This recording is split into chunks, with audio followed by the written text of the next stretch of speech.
In a certain city, people were going about their everyday routine. A man had just come home from work feeling exhausted. He decided to unwind by playing some video games.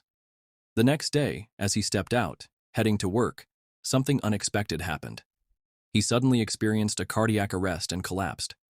Unconscious, he drifted away into nothingness. When he finally woke up, it was to the sound of unfamiliar voices. He opened his eyes and saw a woman standing in front of him. The man wondered who she was. He thought, "Was I rushed to the hospital by a good Samaritan? And is she the nurse on duty?" As he looked around, the hospital seemed old, almost out of place.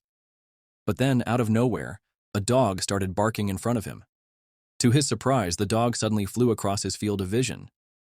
Stunned, he stared as a maid came into the room holding a tray. She told the woman in front of him that her tea was ready. The woman thanked the maid, and the maid then said something odd. She mentioned that the woman's son was cute. The man, still confused, looked at the reflection in the tray, only to realize he was no longer an adult. He was now a baby. He couldn't believe what he was seeing. He thought maybe he was just dreaming, but it all seemed far too real. He was born in the 200th year of the Summerforth calendar and was named Ars Lent. He was born in Lam, which was in the province of Mission. 3 years later, Ars had grown considerably. He was now in the study when a maid knocked on his door, announcing that she had brought him some tea. He thanked her as she set the cup down. At this moment, he realized something. He had lost his life in his previous world and had been reincarnated as someone named Ars Lent. Since birth, he had mastered reading and writing, which made him more knowledgeable about this new world he had found himself in. He knew he had been born in the Summerforth Empire, but when he saw the map of this world, he realized it was unlike anything on Earth. He was no longer on Earth, and that was the truth he had to face. In this new world, there was a concept known as magic, which could conjure mysterious phenomena. Ars began to realize that this world resembled the setup of a game. His family, the Lewin family, was a noble house that managed a small region called Lamber. Their house was so large and beautiful that Ars thought it looked more like a castle. They had a lot of servants who took care of them, and a live-in chef who prepared delicious meals for them every day. Ars was fortunate to be reincarnated into such a life. He had also discovered that he possessed a power that nobody else seemed to have. One day, Ars decided to walk into the training room where the soldiers were training. They were all surprised to see him, and Ars greeted them with a friendly smile. He asked if it would be okay to watch from the entrance, and the soldiers, thinking he would be safe from such a distance, told him it was fine. It was rare for someone so young to show an interest in the training, and they all believed that Ars would become a great warrior one day. As Ars walked over to a master teaching a soldier, the master knocked the soldier down and scolded him for his failure. But the soldier, despite looking exhausted, picked himself back up and decided to try again. Ars used his unique appraisal skill to check the soldier's stats. He realized the soldier had excellent aptitude for archery. Ars thought the soldier would be great with a bow. The master continued to teach the soldier, but Ars approached the soldier, whose name was Melee, and addressed him by name. Melee was shocked because he didn't expect Ars to know his name. Ars suggested that Melee might be good at using a bow. Melee scoffed, saying he would never use such a weapon, thinking it was dishonorable to shoot enemies from a distance. Ars, not one to back down, encouraged him to try it, pointing out that he may have hidden talent. At first, Melee hesitated, but when other soldiers began urging him to give it a shot, he reluctantly agreed. Melee picked up a bow and arrow and aimed at the target. Although he had never used a bow before, he shot the arrow. It hit the bullseye perfectly. The soldiers were in disbelief and asked him to try again. Melee shot several more arrows, and each one landed in the bullseye.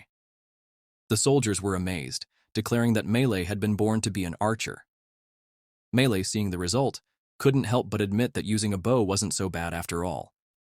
Everyone around him was stunned. They couldn't figure out how Ars had known that Melee would be good with a bow. Ars, however, simply told them it was his instinct. The soldiers were impressed, but Ars knew if he told them about his appraisal skill, they wouldn't believe him. However, this ability was the real deal, and Ars was able to use it on anyone else except himself, which frustrated him. That evening, during dinner, Ars was once again amazed by the meal prepared by the chef. Just as he was about to start eating, his father called out to him. His father informed him that he had heard about how ARS had discovered Melee's talent with a bow, and he was impressed. ARS, who often felt intimidated by his father's serious demeanor, couldn't help but be a bit scared. He decided to use his appraisal skill to check his father's stats. He was amazed to find that his father had risen from a humble farmer to a nobleman thanks to his martial arts skills. His father, noticing ARS's curiosity, advised him to hone his instincts, as one day ARS could become the lord of the land. His father was convinced that the ability to detect others' talents would be invaluable for his future. He even offered ARS his portion of the meal to help him grow stronger. ARS, grateful, thanked his father. The following days, ARS studied more about the empire and the political climate. He realized that the empire was in turmoil, with revolts erupting among the commoners. Various nobles were seeking autonomy, and ARS feared that an all-out war could break out if things didn't improve. He couldn't envision himself leading his troops to war, but he knew he had to protect the people of Lamber, as they had been kind to him. One day, ARS recalled his father's words about his instincts, and an idea struck him. He decided to venture out into the streets of the town. Disguised, he began using his appraisal skill to check the stats of the townspeople. After a while, he became exhausted and found himself sitting in an alley. Suddenly, a woman chased a man out of her shop, refusing to sell her goods to him. ARS realized that the man didn't look like the other townspeople. A boy pointed out that the man was a Malkin, and others started avoiding him because he was dirty and looked like an outsider. ARS knew that Malkin were a group of people who had arrived in Summerforth from across the sea, most of them brought in as slaves. Despite this, ARS felt compassion for the man and decided to offer him some bread. The townspeople stared, confused as ARS, the heir to House Lent, was helping a Malson. The man gratefully took the bread, tears rolling down his face as he ate. ARS, using his appraisal skill, checked the man's stats and was surprised to find that they were almost perfect. He knew that this man could become a great warrior, but when the man finished the bread, he started to walk away. ARS chased after him and asked if he would like to become his retainer. The man was shocked by the offer. ARS explained that he could sense the man's potential and wanted to recruit him to make his domain stronger. The man hesitated, unsure if ARS was serious given his status. But ARS reassured him, showing his family crest to prove his intentions. Despite the man's hesitation, ARS convinced him to follow him home. When they arrived, ARS was shocked to see how deeply the prejudice against the Malkin ran. The servants gave the man a smaller portion of food, and when he finished, they told him to leave. ARS couldn't tolerate this and decided to share his own meal with the man. The servants, realizing that ARS was serious, served the man a better dish. Later, ARS learned that the man, named Rates, had once been a member of a mercenary group, but after most of the group perished, he had been wandering alone. ARS, sensing the man's value, wondered why Rates hadn't joined another mercenary group.